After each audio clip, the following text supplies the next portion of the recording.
Hey everyone, and welcome back to the Roundup, where of course we bring you all of the gaming news that you need, and man, this is a funny episode.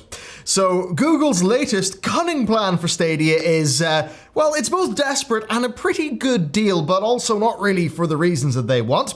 We've got some texture as well on Elden Ring, which all sounds very exciting, and a whole bunch more, with our first story today being nigh unbelievable in its hilariously petty greed. And speaking of money, by the way, you can also give us some on Patreon, and if you do, you'll get epic merch in return. So, hey, this month we've got 2 pins. We've got the Demon Hunter class pin, which is, of course, the latest in our class series, and the 2020 edition channel pin. Plus, of course, also some art. Yeah, you can get the fantasy art.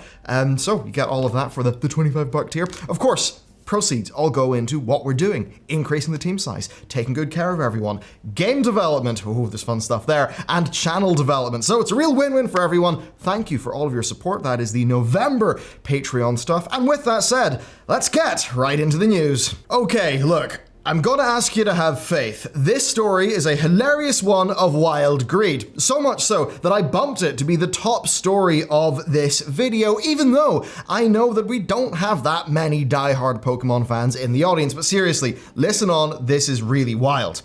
Pokemon Sword and Shield. It feels like an absolute age ago that we were talking about that story. Well, we've got a new story of greed, as Pokemon Go, the mobile game, now works with Pokemon Home. And this allows people to transfer supported Pokemon into Pokemon Sword and Shield. But the implementation is such a greedy joke. First off, you've got to decide what Pokemon Home subscription you actually want. You can have the free Pokemon Home subscription, but that only stores 30 Pokemon. Or you can pay $2.99 a month, that's $4.99 for 3 months, $15.99 for a year, to store up to 6,000 Pokemon. Well, what's funny here is that when you think about storage sizes, this is probably worse than, paying your $2.99 a month to rent a PS2 memory card in the cloud, because Pokemon doesn't take up that much data. It's a database entry. Wild. Crazy. Okay, so after you've got your Pokemon Home subscription set up, so you can put your boys into Pokemon Home before you put them into your game, it actually gets worse, because then you've got to contend with the transfer tool, which is also monetized. Transferring Pokemon from Pokemon Go into Pokemon Home uses an energy meter that depletes with each transfer that you make, where legendaries take 1/6 of a bar, shiny mythicals take 1/4 of a bar, and shiny legendaries take a full bar. Now, most mobile game bars will refill in a day. No, this bloody bar takes almost a week to refill. Or you can use a microtransaction to replenish the bar.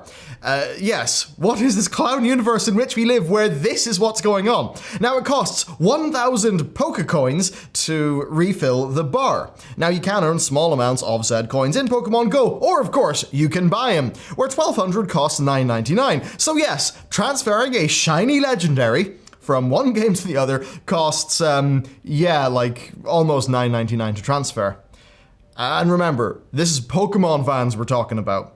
They're going to have a lot of Pokemon. I know a few big Pokemon fans. They have a lot of Pokemon. They really care about this stuff. Now, clearly here, what is happening is Nintendo want people to buy a big coin bundle so they can transfer a team from Pokemon Go over. Because I think here's the thing. I think there's a bunch of stuff you can get in Pokemon Go, and maybe it's easier to get in Pokemon Go than it is in regular Pokemon Sword and Shield, okay?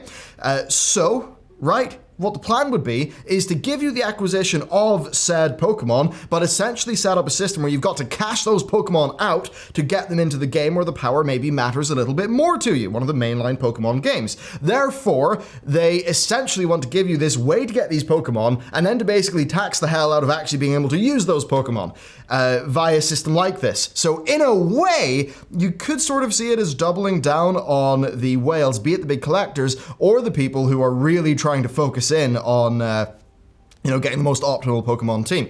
So it's a very interesting thing, where there's zero need for this pricing model. This is literally just a database entry thing. We've called this, we've called Pokemon the greediest franchise ever a few times on this channel because it's ridiculous sometimes. I mean, it actually makes, your year-to-year Call of Duty release. I mean, it makes Assassin's Creed Unity to whatever it was to Syndicate when they were just blasting them out every year and they were basically feeling the same. It makes that seem innovative sometimes. That's what Pokemon's like. Yeah, they're doing very little to prove us wrong. This is greedy as hell, and it sucks to Pokemon fans, but hey, I thought I'd include it here because at least we can all have a laugh. And hey, speaking of having a laugh, Google are getting a little bit desperate. Laughably so now, because YouTube Premium subscribers, by the way, if you are on Premium, thank you. It actually does help out our bottom line, just a little bit. Yeah, so Premium people can get a free Stadia Premier Edition bundle. Free! Yes, I've got mine in the way. This offer is open to anyone who is on YouTube Premium since, before the 6th of November. So there's a decent chance if you were on that you could get it too. But what's really funny here is this is the Premier bundle. So this includes a Chromecast Ultra and a Stadia controller. Technically, it's all valued at $100 and you get it for free if you just sort of redeem it in the Google store. I did, and mine is on the way. Now, the Stadia controller is very okay. I believe you can use it in other things though, so hey, you get a controller, that's pretty sweet. A Chromecast Ultra, well, that's actually quite useful. So, will I be playing Stadia on this? No. Will I throw the Chromecast Ultra somewhere where it's vaguely useful? Yes. I mean, that's what I'm doing with the Stadia Founders Edition Chromecast Ultra that we have. I'm sure as hell not using it to play Stadia. Now this whole thing's interesting. Google, of course, have been experimenting with how they can get more eyes on Stadia. They've been doing that for some time now. And this could be quite large. I mean, YouTube Premium/Music has like 20 million combined subscribers as of February this year. Now, is this offer going out to all of them? I have no idea. I'd imagine not. I imagine they're maybe targeting this to the people who they think Stadia could be relevant to, so maybe people who like watch gaming videos on YouTube or something. Couldn't tell you, to be honest, so check your email, the promo might be in there. Will this scheme work? I think no, and it's really simple. The Stadia business model makes absolutely 0 sense, and especially so in a world where the Xbox Series S and xCloud as a bundle exist. Compare the Stadia Pro subscription cost to the Xbox All Access cost that gets you the physical console, Game Pass, and I guess access to the xCloud streaming whenever it rolls out more fully. I mean, xCloud obviously is in early days, but you get my point there. I mean, who in their right mind buys a full-price game for streaming only? It just does not make sense. And what's really funny here is that this is the Chromecast Ultra, the new Google TV thing that is literally the replacement of the now discontinued Chromecast Ultra. Well, the new replacement of the Chromecast Ultra won't support Stadia till 2021. How? How did that happen? How is this even possible? I don't know, but it does show that the Chromecast Ultras are on the way out and they're bundling them in, right? So, tinfoil, but here's what I think could be going on.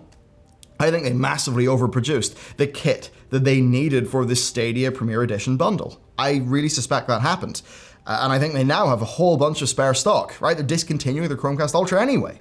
So I think their projections for Stadia were far, far higher than what it actually sold in reality. Like, say, our Patreon merch tier, right? We know how many Patreons we have, and that means when we go to get our pins made, we can pretty accurately forecast. So we can do the whole thing with very little wastage, right? Very little leftover stock. But with Stadia, they wouldn't have been able to forecast that well because it could be the case when they were making their big, orders from their partners, they maybe saw like strong Founders Edition pre-sales and then perhaps overproduced the, Premier Edition stuff based on that. So I have to wonder, do they just have a whole bunch of leftover stock that they're stuck with and they may as well just give it away almost for free to help their floundering streaming service? I mean, it kind of makes sense, doesn't it? Anyway, you can get a free Chromecast Ultra, and the fact that they're giving away a $100 RRP thing pretty much for free if you're already on YouTube Premium is kind of funny. All right, next up, Elden Ring still exists. We've heard barely anything about it, but recently we got a few updates from Phil Spencer, who was talking to GameSpot. And Phil basically, of course that's Phil, the boss of Xbox, and he said that he has played quite a bit of the game. He did not give away many details, but he did say that it was, and I quote, clearly the most ambitious game Miyazaki has ever created. So that seems pretty cool. Now what's interesting to me is he said that the mixture of mechanics, setting, and creator collaboration, which of course does mean George R.R. Martin of Game of Thrones, shows that Miyazaki is, as Phil says, expanding his horizons in the best way. He then, of course, just talked up Miyazaki's general passion for things and a little bit about, Miyazaki leaving the room whenever playtests are going on and, with Phil and stuff. But basically here, what it kind of tells me is we maybe will see a bit more of an expansive scope from this game, and I think that would be quite interesting. The George R.R. Martin stuff lends itself, I think, a bit more well to the marriage of plot and world building.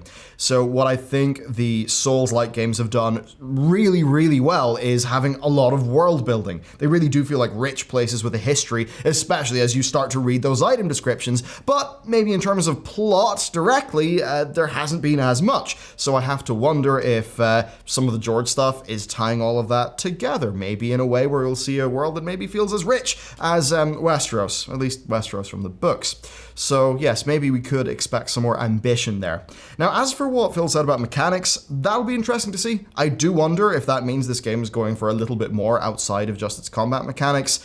But then I have to wonder how much extra stuff would be good there, because one thing I've always respected about, especially the Souls games from them, is, or the Souls-like games, so including Sekiro as well, and Bloodborne, but like the focus and restraint that they've shown with those games. They've known exactly what they're supposed to be. So anyway, that's your Elden Ring update. Wasn't much, and it's probably going to be quite some time till we actually hear something properly. I think. Maybe the Game Awards will happen in like a month or two, and I'll eat my words. Anyway, let's move on.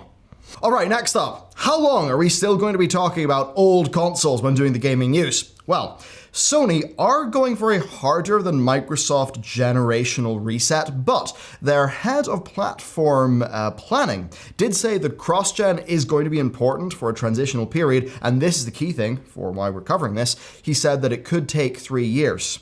Now, I don't envy the people making, say, Horizon Forbidden West, having to cram whatever that massive game is going to be into a 2013 box. That must be painful. But anyway, he said that Sony want to make as many games playable on both consoles as is possible before going PS5 only, and that PS Plus will be important.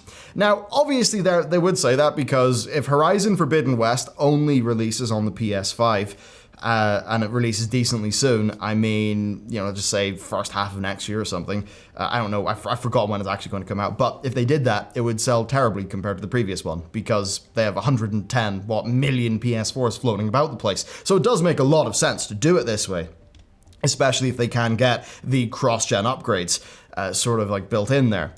Now, PS Plus will be important. They're still going to be doing 2 free PS4 games on Plus, and then they're going to add PS5 games to that lineup. Of course, we've seen Bugsnax and Destruction All-Stars be in PS Plus. So yes, while the Xbox One and PS4 people might be hurting hard on performance, it does seem that if you're a PS4 Pro or Xbox One X person, you might actually be able to hold out a little bit longer until there's just a bit more next-gen stuff on those next-gen consoles. I suppose I shouldn't really call them next-gen anymore, they're quite literally current-gen now.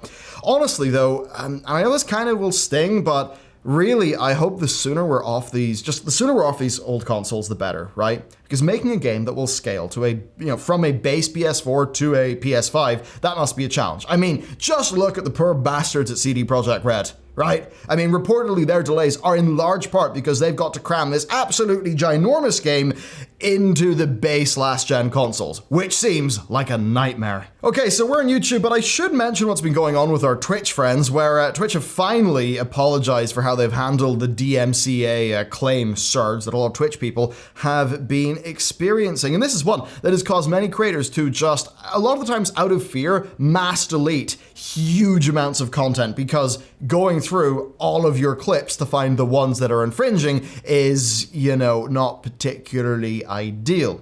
Now, this is something Twitch have apologized for, especially the mass deletion tool, because they basically were just like, look, You've got about 3 days. You've got to do this stuff fast. You've got to get rid of your infringing content. By the way, mass deletion tool. And that was a pretty sad experience for a lot of people who had to, delete some fun memories from their stream and stuff like that. And Twitch admitted that they could have developed more sophisticated, user-friendly tools a while ago. Literally, that's a quote from them, but that they didn't. And they also admitted they could have given people more warning. So yes, look, here's the situation. For all that YouTube can suck, and they do get a lot of flack, I will say this. On copyright stuff, you know where you stand. Now, that could be a false positive, but generally, their tools are pretty damn accurate. The automated tools will scan your video real quick after upload before you live it, and they will let you know if you've got a problem. We have had a decently good experience there on both of our channels.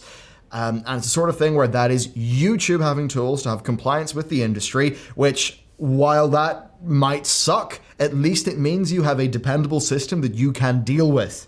Get around. And when you're running a business on one of these platforms, that's super important. With Twitch, though, they just literally didn't bother to invest what they needed to actually, build that support into their platform. Now, yes, people never should have been playing content on their streams that they did not have, I guess, a radio license for, but equally, seeing that that was going on, Twitch should have taken better action, knowing that the default behavior on their platform would eventually run headfirst into a legal wall. So it's good that Twitch have apologized, but that doesn't really count for all that much. And speaking of counting for things, I think we can now count to the end of this video, which is now. The video is over. If you want to get some real fun, cool merch, then hey, we've got the channel edition pin, which I'm struggling to hold up, and the Demon Hunter pin, and also cool sticker, Frodo got one of these from Galadriel. I mean, not literally, this isn't, it's not actually Tolkien stuff. It's a vial of Elvie Moon stuff. Hey, it's in so many elfish IPs. And also some, cool art for your walls or wherever you would like to put them. That's what's over there. Of course, what I like there is it does support our team, and it also gets you something sort of cool in return. I think it's a nice situation. Anyway, that is it for today's video. Thank you for watching. And with that said, I will see you next time.